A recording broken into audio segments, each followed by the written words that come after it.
तो दोस्तों, आज एक और नए टॉपिक के साथ हम लोग आपसे रूबरू हो रहे हैं। ओबेसिटी प्रेगनेंसी के लिए क्यों कर्स है, क्या क्या प्रॉब्लम आती है अगर लेडी का वेट ओवर है, जिसको कि हम लोग वज़न तो तौलते ही हैं, उसके अलावा उसकी हाइट से भी कंपेयर करते हैं, जिसे कि BMI कहा जाता है। एक फार्मूला होता है जिसे हम BMI मेज़र करते हैं। इसमें हम पेशेंट को बताते हैं अगर उसका 18 से लेके 24 तक BMI है तो ये नॉर्मल है, 25 से लेकर के 30 तक ओवरवेट है पेशेंट, और 30 के बाद तो पेशेंट सीवियरली ओबीज है।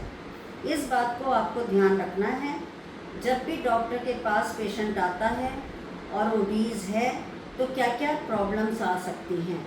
तो देखिए, हो सकता है ओबीज वेमेन में अंडों की संख्या कम हो।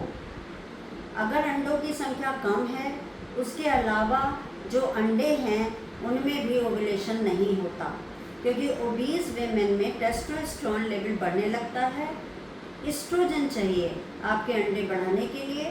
जब टेस्टोस्टेरोन ओवर हो जाएगा तो ये एनोवुलेटरी साइकिल हो जाएंगे। इसके अलावा इन लेडीज़ में इम्प्लांटेशन का भी प्रॉब्लम रहता है, क्योंकि जो साइटोकाइंस कम होने चाहिए, जो ग्रोथ फैक्टर एक सही मात्रा में होने चाहिए, वो साइटोकाइंस इन्फ्लेमेटरी प्रोडक्ट ज़्यादा सिक्रेट होने की वजह से NK सेल बढ़ जाते हैं और उसमें फिर इम्प्लांटेशन नहीं होने पाता।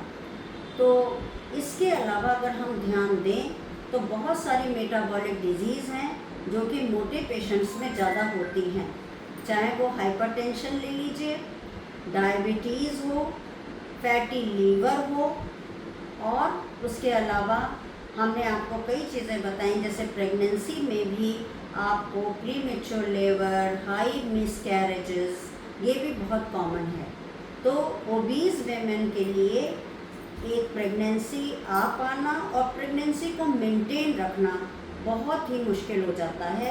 इसलिए मैं अपनी बहनों को सलाह दूंगी, आप सही मात्रा में खाएं, एक्सरसाइज करें, खाने को रिक्रिएशन ना बनाएं, जबकि खाना बहुत सोच समझ के डाइनिंग टेबल पे बैठ के या नीचे बैठ करके अपने सब स्ट्रेस छोड़ करके सही अनुपात में खाइए, और प्रोटीन, कार्बोहाइड्रेट, अच्छे मिनरल्स, वाइटमिन्स, थोड़ा सा अच्छा क्वालिटी का फैट लेना भी बहुत ज़रूरी है। ये नहीं आप क्रैश डाइटिंग पे चली जाइए।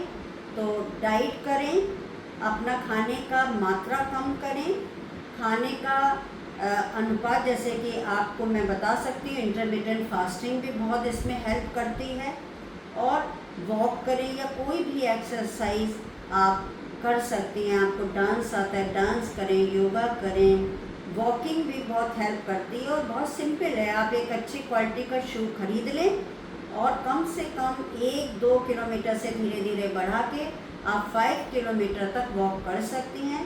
वॉकिंग को आप 2 पार्ट में भी डिवाइड कर सकती हैं, सुबह शाम वॉक करें, और जब भी भूख लगे तो राइट फूड खाएं जो कि आपका वेट ज़्यादा ना बढ़ाए।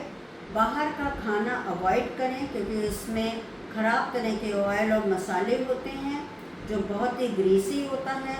वो आपकी प्रेगनेंसी के अलावा आपके स्किन, हेयर्स को भी बिगाड़ देगा। तो बहुत सोच समझ के ही आपको खाना चाहिए। Thank you so much.